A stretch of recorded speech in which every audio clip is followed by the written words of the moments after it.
नमस्कार। और आज के इस खास गहन विश्लेषण में सभी सुनने वालों का स्वागत है।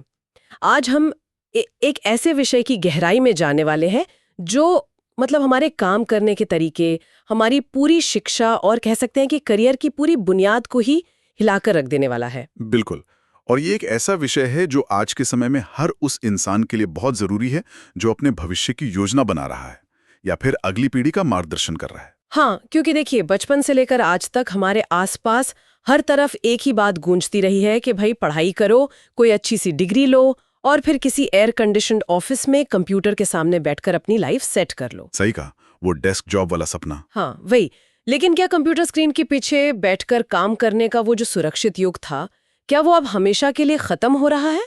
और क्या आने वाला कल उन लोगों का होने वाला है जो अपने हाथों से इस भौतिक दुनिया में औजारों के साथ काम करते हैं? और इसी बड़े सवाल का जवाब खोजने के लिए आज हम एक बहुत ही चर्चित और विचारोत्तेजक ब्लॉग पोस्ट पे चर्चा करने वाले हैं। ये पोस्ट 22 फरवरी 2026 को द ट्रेडिंग जॉब द्वारा प्रकाशित की गई थी, जिसका शीर्षक है the end of the keyboard warrior, why the future belongs to the hands on creator. एकदम सही। और आज हमारा मिशन ही यही है कि हम इस बात को डिकोड करें कि कैसे आर्टिफिशियल इंटेलिजेंस हमारे करियर के पूरे परिदृश्य को बदल रहा है और क्यों वो जो पुराना मंत्र था ना कि बस कोडिंग सीखो, वो अब शायद काम ना आए। इस कोडिंग वाले हिस्से पर मुझे लगता है थोड़ा रुकना चाहिए। पिछले 20 या 25 सालों में अगर किसी से भी सफलता का शॉर्टकट पूछा जाता तो जवाब बिल्कुल तय होता था कि कोडिंग सीख लो। हाँ, पूरी दुनिया में यही सबसे बड़ा मंत्र था। हमारी पूरी शिक्षा प्रणाली और समाज की सोच इसी बात के इर्द गिर्द घूमती थी कि जो काम डिजिटल है, जो स्क्रीन पर हो रहा है, वो ही सबसे ज्यादा सेफ है। शारीरिक मेहनत से जितना बच सको उतना अच्छा है। मैं भी यही सोच रही थी कि हम सब ने यही तो किया है। और देखिए, ये सोच उस समय गलत भी नहीं थी। डिजिटल दुनिया ने बहुत तरक्की दी है। लेकिन यहाँ जो सबसे हैरान करने वाली बात इस ब्लॉग पोस्ट में सामने आई है, वो ये है कि जब एआई का असली रूप दुनिया के सामने आया तो वो टर्मिनेटर जैसा नहीं था। बिल्कुल नहीं। वो हॉलीवुड की साइंस फिक्शन फिल्मों वाले किसी रोबोट की तरह नहीं था जो मशीन गन लेके सड़कों पर तबाही मचा रहा हो। इसके बजाय वो एक बेहद शांत, तेज और बिना थके काम करने वाले एक अदृश्य डिजिटल वर्कर के रूप में आया है। और इसी वजह से हम एक ऐसी अजीब सी वास्तविकता की ओर बढ़ रहे हैं जहां कंप्यूटर पर किए जाने वाले 99% काम या तो पूरी तरह से खत्म हो सकते हैं या उनमें भारी कटौती हो सकती है। 99%। ये आंकड़ा सुनने में थोड़ा डरावना जरूर लगता है। मुझे भी यही लगा। अगर हम प्रैक्टिकली सोचें तो क्या सच में ऐसा है? क्या क्रिएटिव काम या फिर बहुत जटिल डेटा वाले काम भी इतनी आसानी से गायब हो सकते हैं? इसके लिए इस लेख में एक बहुत ही शानदार और सीधा सा नियम दिया गया है। इसे वाईफाई का नियम कहा गया है। वाईफाई का नियम, ये क्या है? नियम बहुत ही सरल है। अगर किसी भी काम का पूरा आउटपुट, यानी जो भी काम आपने किया है, उसका फाइनल रिजल्ट अगर वो एक वाईफाई कनेक्शन के जरिए कहीं और भेजा जा सकता है, तो समझ लीजिए कि वो काम अब सीधे तौर पर एआई के निशाने पर है। अच्छा, तो इसका मतलब है कि अगर कोई सॉफ्टवेयर इंजीनियर हजारों लाइन का कोड लिख रहा है, या कोई डेटा एनालिस्ट बड़ी कंपनियों के आंकड़ों का विश्लेषण कर रहा है, या कोई वकील जटिल कानूनी कॉन्ट्रैक्ट तैयार कर रहा है, हाँ, या यहाँ तक कि कोई डिजिटल आर्टिस्ट स्क्रीन पर कोई बहुत ही बेहतरीन डिजाइन बना रहा है, ये सारे के सारे काम वाईफाई के जरिए भेजे जा सकते हैं। बिल्कुल भेजे जा सकते हैं। और अगर वो काम इंटरनेट के तारों या सिग्नल से गुजर सकता है, तो अब उसका सीधा मुकाबला इंसानों से नहीं बल्कि एल्गोरिदम से है, जो कि बिना किसी थकावट के काम करते हैं। एकदम सही। हमें यह समझना होगा कि एल्गोरिदम इंसानों की तरह काम नहीं करते। उन्हें ना तो कोई सैलरी चाहिए, ना ही वीकेंड की छुट्टी चाहिए, और ना ही वे कभी बीमार पड़ते हैं। वो तो बस 24 घंटे 7 दिन काम करते रहते हैं। हाँ, तो एक तरह से देखा जाए तो डिजिटल दुनिया में एक बहुत बड़ा भूचाल आ रहा है। जिन ऑफिस की कुर्सियों को सबसे ज्यादा सुरक्षित माना जाता था, वे अब सबसे ज्यादा खतरे में हैं। ये बात तो सच में रोंगटे खड़े कर देने वाली है। लेकिन जिस लेख को हम डिकोड कर रहे हैं, उसमें इस डिजिटल तबाही के साथ साथ एक दूसरी दुनिया का भी जिक्र है। एक ऐसी दुनिया जहां एआई पूरी तरह से बेबस हो जाता है। और वो है हमारी भौतिक दुनिया, हमारी असली फिजिकल वर्ल्ड। हाँ, और यहीं से बात सच में बहुत दिलचस्प हो जाती है। एआई भले ही कुछ ही सेकंड में लाखों लाइनों का एकदम सटीक कोड लिखते, लेकिन अगर घर की दीवार के अंदर पानी का एक पाइप रिस रहा हो तो वो उसे ठीक नहीं कर सकता। बिल्कुल। डिजिटल दुनिया का सारा जादू और सारी ताकत भौतिक दुनिया की इन छोटी छोटी समस्याओं के सामने घुटने टेक देती है। हम अपने घरों में वाईफाई राउटर खराब होने पर उसे बस एक बटन दबाकर रीस्टार्ट कर लेते हैं, लेकिन अगर घर की छत टपकने लगे या दीवार दरकने लगे तो वहां कोई कीबोर्ड या चैटबॉट काम नहीं आता। और इस ब्लॉग में इसके बहुत ही सटीक उदाहरण दिए गए हैं जिन्हें नजरअंदाज नहीं किया जा सकता। जरा सोचिए, कोई भी आधुनिक एआई किसी स्मार्ट होम की दीवारों के भीतर जटिल वायरिंग नहीं कर सकता। वो किसी बिजली के खंभे पर चढ़कर भारी बारिश में खराब हो चुके ट्रांसफार्मर की मरम्मत नहीं कर सकता, या किसी इमारत के लिए कंक्रीट की मजबूत नींव नहीं डाल सकता। और मुझे उस उदाहरण ने सबसे ज्यादा सोचने पे मजबूर किया जो खेतों और कृषि से जुड़ा था। लेख में जिक्र है कि अगर किसी कीचड़ भरे खेत के बिल्कुल बीचों बीच एक भारी भरकम हार्वेस्टर मशीन अचानक से खराब हो जाए तो वहां क्या होगा? वहां तो सब ठप हो जाएगा। मशीन कीचड़ में फंसी है, मौसम खराब हो रहा है, फसल काटने का समय निकला जा रहा है। क्या कोई चैटबॉट वहां जाकर उस भारी मशीनरी के पुर्जे खोलकर उसे ठीक कर सकता है? बिल्कुल नहीं। वहां केवल इंसानी हाथों की जरूरत होगी।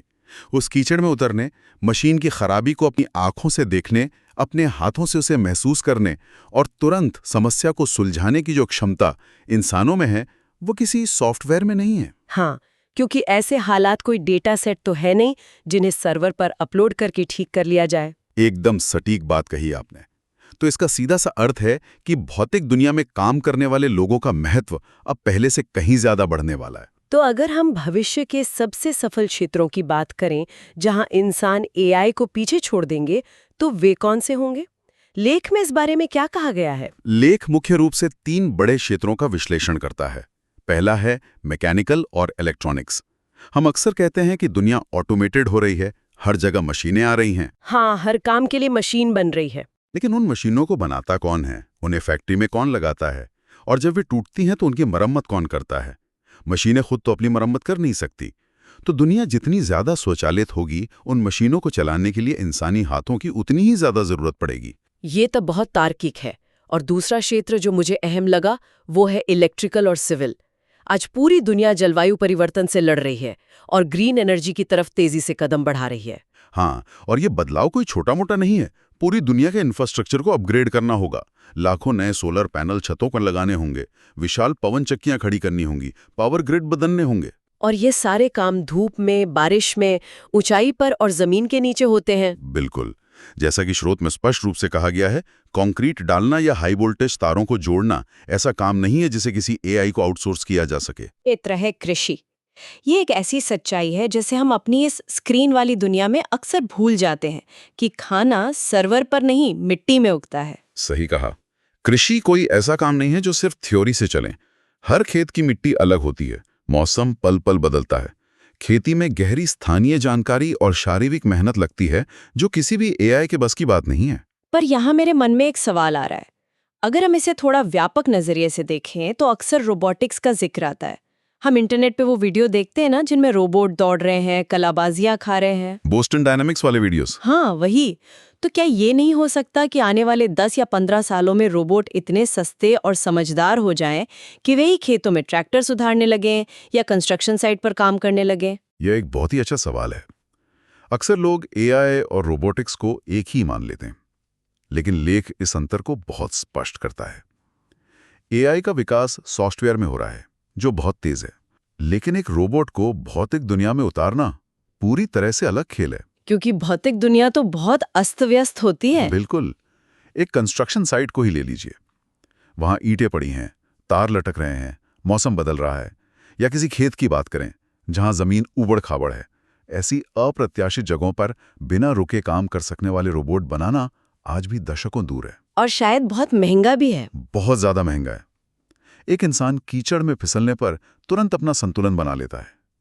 भौतिक दुनिया में इंसानों की जो अनुकूलन क्षमता है उसका कोई मुकाबला नहीं है। प्लम्बर या इलेक्ट्रिशियन की जगह लेने वाले रोबोट्स को आम होने में अभी बहुत समय लगेगा। तो इस सब का असली मतलब क्या है? हमारी शिक्षा के नजरिए से देखें तो क्या वो जो बड़ी बड़ी महंगी डिग्रियों का बुलबुला था, क्या वो फूट रहा है? लेख इस पर एक बहुत ही कड़ी चेतावनी देता है और इससे एक बहुत अहम सवाल खड़ा होता है। ब्लॉग साफ कहता है कि फैंसी डिग्री ट्रैप में ना फंसें। हाँ, फैंसी डिग्री ट्रैप। हाँ, समाज सालों से बड़ी डिग्रियों के पीछे भागता रहा है, लेकिन एआई युग में सिर्फ किसी चीज के बारे में जानना अब बेकार है, क्योंकि एआई दुनिया की सारी जानकारी रखता है। असली अहमियत इस बात की है कि वास्तविक दुनिया में कोई अपने दोनों हाथों से क्या कर सकता है। और मुझे लगता है कि भारतीय संदर्भ में ये एक बहुत बड़ा बदलाव लाने वाला है। दशकों से सिलिकॉन वैली में करोड़ों के सॉफ्टवेयर जॉब का सपना देखा गया। हर कोई बस आईआईटी में जाना चाहता था। बिल्कुल, लेकिन ब्लॉक के अनुसार भारत में एक बहुत ही उकसाने वाली लेकिन संभावित वास्तविकता आ रही है। भविष्य अब शायद आईआईटी का काम और आईटीआई यानी इंडस्ट्रियल ट्रेनिंग इंस्टीट्यूट्स का ज्यादा हो सकता है। ये तो सच में पूरी सोच को ही पलट देने वाला विचार है। मतलब जहां एक तरफ लाखों लोग ऐसी डिग्रियां ले रहे हैं जिनका काम एआई कुछ सेकंड में कर देगा, वहीं दूसरी तरफ समाज में अत्यधिक कुशल तकनीशियन, इलेक्ट्रीशियन, मशीनिस्ट और मैकेनिक की भारी मांग होगी।